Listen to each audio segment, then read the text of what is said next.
The gods don't ask for permission when they choose someone. They just choose. And when they chose Cha, they didn't ask if she was ready. They didn't ask if she was willing. They didn't even care about her desires. For Cha, it wasn't a gift, it was a curse. She never wanted this power. She never wanted to be the chosen one. But no matter how much she resisted, the mark on her skin, burning bright, was proof that the gods had chosen her. And with that mark came a power she couldn't control, a burden she couldn't escape. The storm that raged through her village that night? It wasn't just a storm. It was the gods' way of announcing her arrival. But why her? Why did the gods pick a girl like Cha, a simple, quiet girl with nothing but dreams of living a peaceful life? The moment the mark appeared, things started to change. The elders called her into their temple, whispering of prophecies, ancient stories, and the power that coursed through her veins. Cha felt like an outsider. She didn't ask for this. She didn't want this. But the gods had other plans, and the village that once loved her now feared her. Whispers filled the air. Some said she was destined to save them. Others said she was a walking disaster waiting to destroy everything in her path. The pressure was suffocating. As days turned to weeks, Cha began to realize the true cost of the gods' gift. It wasn't just the power she couldn't control. It was the people around her. Her closest friends grew distant.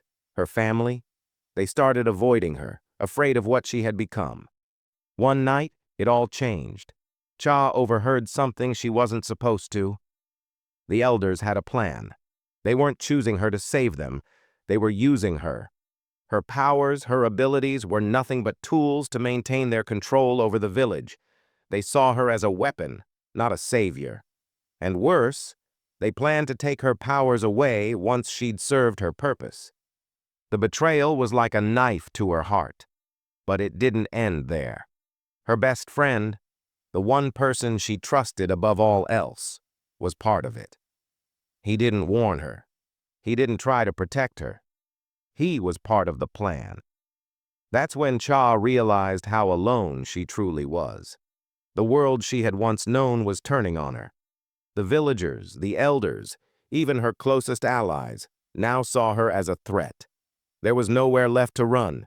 Every corner she turned, there were enemies waiting. Cha could feel the weight of the gods' choice pressing down on her. She wasn't a hero. She was a pawn in a game she didn't even understand. And just when things seemed at their darkest, something inside her snapped. She was done running. She was done being afraid. Cha made a choice. She would take control of her destiny, no matter the cost, no matter who stood in her way. The power the gods had given her wasn't a curse, it was a gift. But it wasn't just about strength. It was about courage, heart, and the ability to make her own choices. In the final confrontation, when everything seemed lost, Cha discovered something that would change everything. The gods hadn't chosen her because they believed she was destined to be a savior. They chose her because they knew she had the strength to decide her own fate.